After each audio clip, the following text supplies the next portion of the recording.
और ईरान के अपनी शर्तों पर अड़े रहने के बीच इस होने वाली बातचीत का सीधा रास्ता तय होता नहीं दिख रहा है। Bureau report, NDTV India.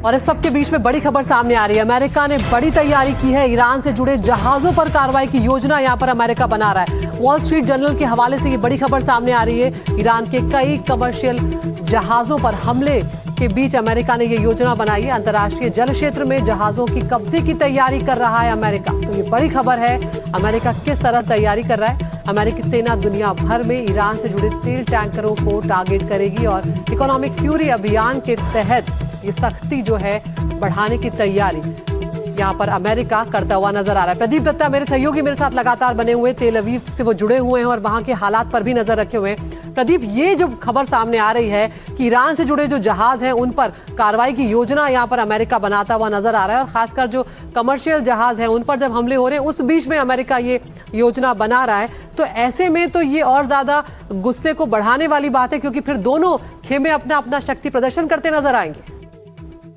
देखिए, अगर डोनाल्ड ट्रंप की बात करें तो डोनाल्ड ट्रंप की स्टेटमेंट्स को आप इस तरीके से लिख सकते हैं, पल में तोला पल में मासा।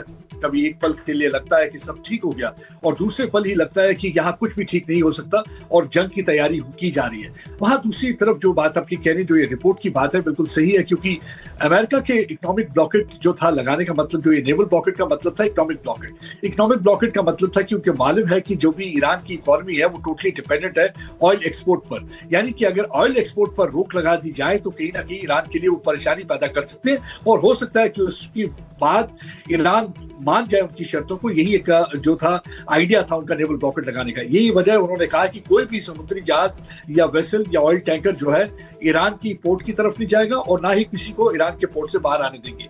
और जब से कल से जो ये हुआ है हादसा जो हुआ है, जिसके बाद हमने देखा है कि किस तरीके से स्ट्रेट ऑफ हॉर्मुज़ को ब्लॉक करने के बाद ईरान ने कुछ वेसल्स पर फायरिंग भी की है, उसके बाद से जो है पूरी तैयारी की जा रही है। यानी कि अगर कोई भी वेसल की मूवमेंट वहां पे देखी जाती है या कंटेनर की मूवमेंट देखी जाती है जो ईरान से है, तो हो सकता है कि उन पर भी अटैक किया जा सकता है। ये यूनाइटेड स्टेट्स की तरफ से पूरी तैयारी है, यानी कि उन पर पूरी तरह से दबाव डालने की कोशिश है। मतलब हर तरफ से आप ईरान को स्क्वीज कर दो, उनकी इकोनॉमी को स्क्वीज कर दो, डर का माहौल पैदा कर दो, अटैक कर दो, जो कुछ भी कर सकते हो किसी ना किसी तरीके से ईरान को अपनी शर्तों पे मनाना है। क्योंकि मालूम है यूनाइटेड स्टेट्स को कि अगर इनके पास न्यूक्लियर वेपन आ जाता है तो वो मिडिल ईस्ट के लिए या हम वेस्ट एशिया के लिए एक खतरा बन सकता है। क्योंकि अभी सिर्फ आप देखेंगे इस इलाके में सिर्फ जो है पाकिस्तान के पास न्यूक्लियर वेपन है। वो नहीं चाहते कि ईरान के पास न्यूक्लियर वेपन आए। यही वजह है कि लगातार एक स्टेटमेंट दिया, उन्होंने कहा कि सिचुएशन वोलेटाइल है और अनप्रेडिक्टेबल है ईरान, तो न्यूक्लियर वेपन नहीं होना चाहिए। पूरी तरह से तैयारी है, घेराबंदी की तैयारी है, साइकोलॉजिकल। तो स्थिति कुछ प्रदीप जिस तरह से आप भी बता रहे हैं जी, कुछ इस तरह की बनी हुई है कि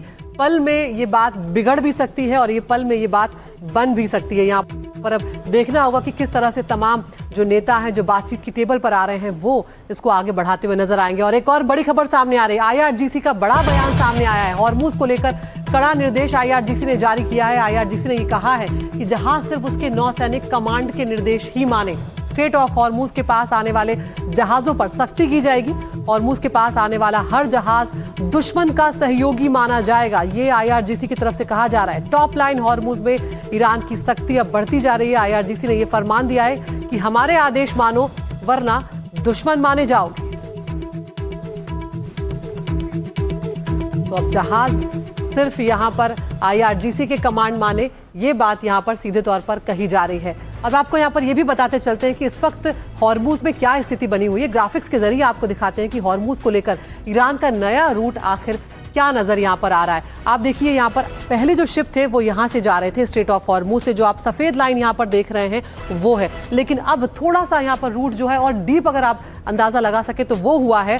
अब शिप जो है वो लराक द्वीप से जा रहे हैं और इस सब पर भी यहाँ पर IRGC की निगरानी है। तो अब जो है वो शिप यहाँ से जा रहे हैं, लेकिन IRGC अगर निगरानी कर रहा है और इस तरह के कमांड अगर वो दे रहा है कि अगर हमारी नेवी की कमांड नहीं मानी तो आप दुश्मन माने जाओगे, यानी कि आप चाहे लराक द्वीप से जाएं चाहे आप स्ट्रेट ऑफ हॉर्मुज़ से जाएं, IRGC की निगरानी में आप फिर भी बने हुए हैं। ईरान से तनातनी के बीच डोनाल्ड ट्रंप का एक नया पोस्ट इस वक्त सामने आया है। डोनाल्ड ट्रंप ने लिखा है कि the best is yet to come.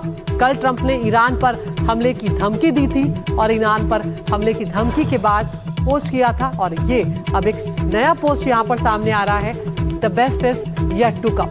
Pradeep, यहाँ पर जो बातचीत अभी और हम कर रहे थे कि डोनाल्ड ट्रंप पल में माशा पल में तोला, कब ये क्या कह देंगे ये समझना बहुत मुश्किल है। और अब देखिए एक ऐसा पोस्ट जो कहीं ना कहीं उम्मीद बंधा रहा है कि क्या स्थिति बेहतर होती हुई नजर आ रही है। वो कह रहे हैं कि best is yet to come. देखिए, अगर आप इनका जो ये सोशल मीडिया का पोस्ट है best is yet to come, उसमें आप देखिए बिल्कुल क्लैरिटी नहीं है, बिना कुछ कहे सब कुछ कहने की बात कर रहे हैं डोनाल्ड ट्रंप। अब ये तो पढ़ने वाले पे है कि उसको किस तरीके से इंटरप्रेट करता है। इसमें ये भी हो सकता है क्योंकि उन्होंने कहा है कि हम बमबारी कर सकते हैं, best is yet to come. ये आपने देखिए, ये जो पोस्ट हो रहे हैं ना, दो चीजों को देखिए आप। एक तो ये पैगाम देने की कोशिश करते हैं ईरान को, और दूसरा अपने डोमेस्टिक ऑडियंस को दे रहे हैं, क्योंकि डोमेस्टिक ऑडियंस क्योंकि नाराज है, क्योंकि जब उन्होंने इलेक्शन लड़ी थी तो उन्होंने कहा था ऐसी किसी भी जंग में हिस्सा नहीं लेंगे जो दूसरों की जंग। तो यही एक वजह थी कि उनको भारी जो मैंडेट मिला था और वो जीत कर आए थे। लेकिन अब कहीं ना कहीं जो घर पे उनके लोग हैं उनको लग रहा है कि अननेसेसरली जंग में डोनाल्ड ट्रंप कूद पड़े, जिस जंग से उनका कोई लेना देना नहीं था। तो यही एक वजह कि वहां पे नाराजगी है, उस नाराजगी को कहीं ना कहीं समेटने की कोशिश कर रहे हैं, और वो डोमेस्टिक ऑडियंस के लिए कुछ ना कुछ पैगाम देते रहते हैं, जहां बताते हैं कि देखिए हमने जो कुछ किया उससे कितना फायदा होने वाला है। तो क्योंकि जो बाकी प्रेसिडेंट थे अमेरिका के नहीं कर पाए इतने सालों में, तो वो डोनाल्ड ट्रंप ने कर दिखाया, तो उनको कहीं ना कहीं कन्विंस करने की कोशिश कर रहे हैं। और दूसरा है कि पैगाम देने की ईरान को कोशिश कर रहे हैं कि अगर आप एग्रीमेंट नहीं करते, आप समझौता नहीं करते हैं, तो बेस्ट टू कम मतलब है कि आप पर फिर से बमबारी हो सकती है। अभी तो सिर्फ हमने काइनेटिक वॉरफेयर किया, अभी तो सिर्फ हमने जो है इकोनॉमिक वॉरफेयर शुरू किया जो के द्वारा हो सकता है आने वाले देखना होगा की जाए, जिसकी वजह से आपको घुटनों पे लाया जाएगा। बिल्कुल, तो देखना होगा 72 घंटे जो है वो बहुत महत्वपूर्ण है। क्या इन 72 घंटों के दौरान हो जाएगा, और उसके बाद जब डेडलाइन खत्म होने आ रही होगी तो क्या बातचीत के रास्ते और खुले होंगे या नहीं, इसका इंतजार रहेगा। बहुत बहुत शुक्रिया प्रदीप, आप हमारे साथ जुड़े यहाँ पर इस महत्वपूर्ण जानकारी के लिए। और इस सब के बीच में अमेरिकी राष्ट्रपति डोनाल्ड ट्रंप को लेकर बड़ी खबर सामने आ रही। व्हाइट हाउस के सिचुएशन रूम में उच्च स्तरीय बैठक डोनाल्ड ट्रंप ने बुलाई। स्ट्रेट ऑफ हॉर्मूज को फिर से बंद होने और ईरान से बातचीत को लेकर ये बहुत इंपॉर्टेंट मीटिंग मानी जा रही। इस बैठक में उपराष्ट्रपति जेडी वेंस, विदेश मंत्री मार्को रूबियो समेत बड़े अधिकारी मौजूद रहे हैं। और उस सब के बीच में हमने ये भी देखा the best is yet to come, ये भी डोनाल्ड ट्रंप पोस्ट करते हुए नजर आ रहे हैं। और ये जो सिचुएशन रूम में व्हाइट हाउस के एक हाई लेवल मीटिंग बुलाई है, उसमें जेडी वेंस भी शामिल थे जो उपराष्ट्रपति हैं, और विदेश मंत्री मार्को रूबियो भी शामिल थे। तो अब देखना होगा कि एक तरफ स्ट्रेट ऑफ हॉर्मूज फिर से बंद हो गया है, और दूसरी तरफ ईरान से बातचीत की कोशिशें लगातार की जा रही मध्यस्थों के द्वारा। उस सब को लेकर ये एक अहम बैठक मानी जा रही है।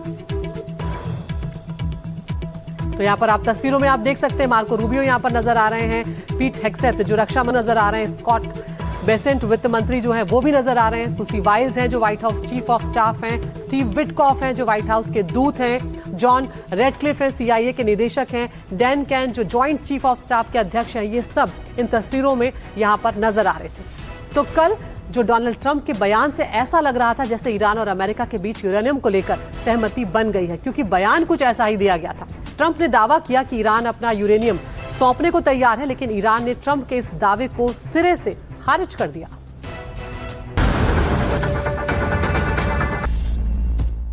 यूरेनियम को लेकर खिंच गई तलवार। ट्रंप के दावों पर ईरान का पलटवार। फिर डगमगाया बातचीत का आधार। अमेरिकी राष्ट्रपति ट्रंप ने जब ईरान के यूरेनियम को लेकर बड़ा दावा करते हुए कहा था कि ईरान अमेरिका को यूरेनियम सौंपने के लिए तैयार हो गया है, तो लगा कि इस जंग में सुलह के रास्ते की नींव रखी जा रही है। लेकिन ईरान ने ट्रंप के इस दावे को सिरे से नकारते हुए इसे झूठा करार दिया, और अब यूरेनियम को लेकर दोनों देशों के बीच तलवारें खिंच गई हैं। ट्रंप ने कहा था कि हमारे B-2 बॉम्बर्स ने ईरान के एनरिच्ड यूरेनियम को मलबे में तब्दील कर दिया था, और न्यूक्लियर डस्ट अब हमें मिल जाएगी। You'll be very happy. The USA will get all nuclear dust. You know what the nuclear dust is? That was that white powdery substance created by our B-2 bombers, those great B-2 bombers, late one evening 7 months ago. No money will exchange hands in any way, shape, or form. Iran will be, and you know how we're going to get the dust, right? Iran, we were going to take it anyway, but taking it that way is slightly more dangerous. but we were going to get it anyway. But Iran, with the help of the USA, has removed or is removing all of the sea mines. And most importantly, it never agreed, and you'll understand, they will never have a nuclear weapon. They will never have a nuclear weapon. Trump ने यह भी बताया कि वो Iran में मौजूद uranium को कैसे लेकर आएंगे। उन्होंने कहा कि ईरान राजी है और ईरान के साथ अंदर जाकर हम ये यूरेनियम अमेरिका लेकर आएंगे। And somebody said, how are we going to get the nuclear dust? We're going to get it by going in with Iran, with lots of excavators, because the B-2s, remember when fake news CNN said, well, maybe obliteration is too strong a word. Obliteration. That's so deep. We need the biggest excavators you can imagine, but we're going to go in together with Iran. We're going to get it, and we're going to take it back home to the USA. Very simple. लेकिन Iran ने Trump के इस दावे की हवा निकाल दी और इसे झूठा करार दिया। ईरानी विदेश मंत्रालय के प्रवक्ता इस्माइल बघाई ने कहा कि ईरान का यूरेनियम कहीं भी ट्रांसफर नहीं किया जाएगा। यूरेनियम हमारे लिए ईरान की मिट्टी जितना ही पवित्र है। किसी भी हालात में हम यूरेनियम अमेरिका को नहीं देंगे।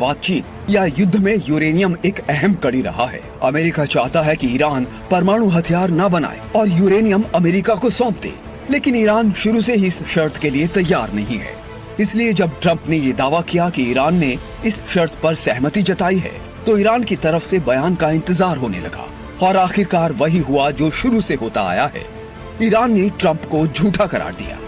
ईरान के पास कितना यूरेनियम है, अगर इसकी बात करें तो IAEA की रिपोर्ट्स के मुताबिक ईरान के पास कुल मिलाकर करीब 5 से 6 टन के बीच एनरिच्ड यूरेनियम मौजूद है।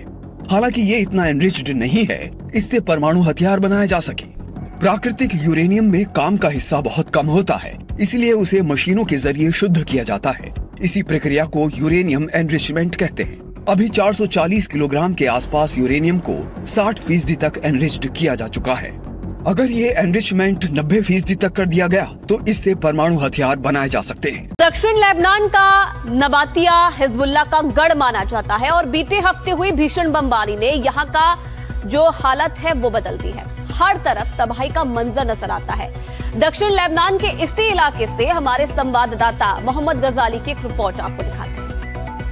खबरों की हेडलाइन ये जरूर बता रही होगी कि लेबनान और इजराइल के बीच, या कह लें कि हिजबुल्लाह और इजराइल के बीच एक संधि हो गई है, एक युद्ध विराम हो गया है। लेकिन इस वक्त जिस इलाके में हम खड़े हैं वो दक्षिणी लेबनान का नबातिया जिला है, जिसे हिजबुल्लाह का गढ़ माना जाता है। और मैं जहां से अभी रिपोर्ट कर रहा हूं, यहाँ किसी जमाने में नहीं बल्कि करीब 1 हफ्ते पहले ही एक मल्टी स्टोरी बिल्डिंग हुआ करती थी, बहुमंजिल ये इमारत जिसको आप कह सकते हैं। और क्योंकि नबातिया जैसा इलाका जो दक्षिणी लेबनान का है, जिसकी सीमा जो है इजराइल के उत्तरी इलाके से लगती है, उस पर लगातार इजराइल ने हमले किए और उसका नतीजा ये हुआ कि आप देख सकते हैं कि इस पूरे इलाके में एक बहुमंजिली इमारत जो है वो जमींदोज हो गई। और उसके बाद यहाँ पर एक बहुत बड़ा मलबे का ढेर है। हालांकि लेबनान की सरकार ये बता रही है कि करीब 2200 से ज़्यादा लोगों की मौतें हुई हैं, लेकिन कहीं ना कहीं ये भी आशंका जताई जा रही है कि हो सकता है ऐसे मलबे के ढेर जो पूरे लेबनान में अलग अलग इलाकों में देखने को मिल रहे हैं, कहीं इनमें भी मरे हुए लोग या लोगों के मरने की भी आशंका बताई जा रही है। उधर रक्षा मंत्री राजनाथ सिंह ने देर रात एक अहम बैठक की है। ईरान संकट के बीच ये बड़ी बैठक हुई है। मोदी सरकार के कई बड़े मंत्री इस बैठक में शामिल हुए। भारतीय टैंकर पर हमले को लेकर इस बैठक में चर्चा की गई। बैठक के दौरान रक्षा मंत्री ने कहा कि भारत को हर स्थिति के लिए तैयार रहना होगा।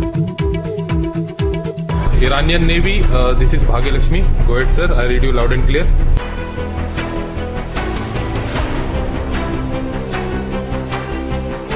होर्मुज़ में अमेरिका और ईरान के बीच का तनाव दुनिया के लिए बोझ बन चुका है।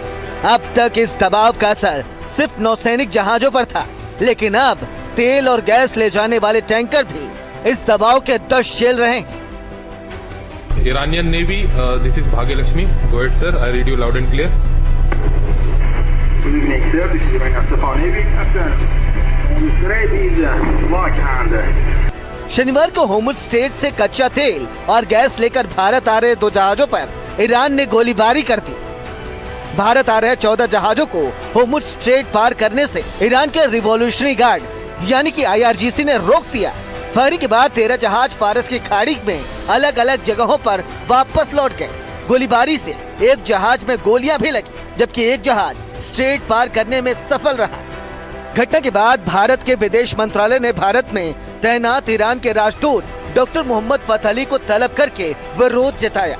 विदेश मंत्रालय ने बयान जारी कर कहा कि ईरान पहले भी भारतीय जहाजों को सुरक्षित रास्ता देता रहा है, इसलिए जल्द ही जहाजों की आवाजाही फिर से शुरू कराई जाए।